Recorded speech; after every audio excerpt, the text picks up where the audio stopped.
We believe they are human remains. The scene has been secured. Yeah, a gruesome discovery Sunday afternoon as someone walked into the woods in northeast Allen County. Human remains were discovered. Thanks for joining us tonight. I'm Tom Powell. Linda has the night off. Forensics experts are now being called in to document and retrieve those human remains. Fort Wayne's NBC reporter Corinne Rose spent time at the scene today and brings us up to date on this investigation.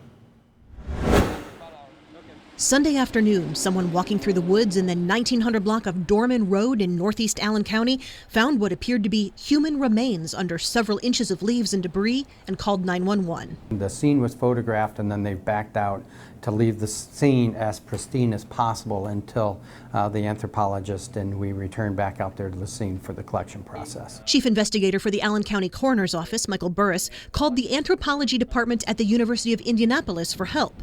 They're the people who train investigators at coroner's conferences, and they've assisted in at least 2 other skeletal remains cases in Allen County in the past few years.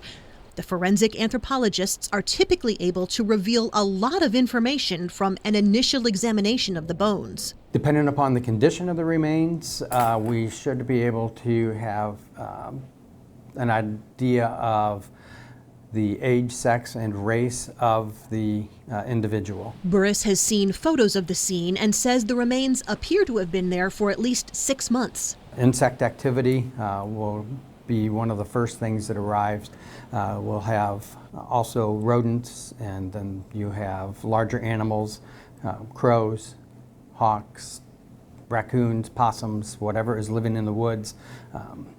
We'll utilize those remains for their own needs. Once the remains are documented and recovered, the bones will be examined in Fort Wayne. We're going to be looking for any signs of fractures, any signs of metal fragments that would indicate stab wounds or gunshot wounds or anything like that. If dental records can't provide an ID, the remains will then be sent to the anthropologists in Indianapolis for more examination, including potential DNA testing. If the person is listed as a missing persons and their parents or their children, their DNA is placed into the system, then the unknown DNA then can be ran against those, and then you can get a pretty good idea, a high probability that this is the person that you have. Burris hopes to have a team of forensic anthropologists at the site by the end of the week to document and recover the skeleton, a process that's estimated to take 3 to 4 hours.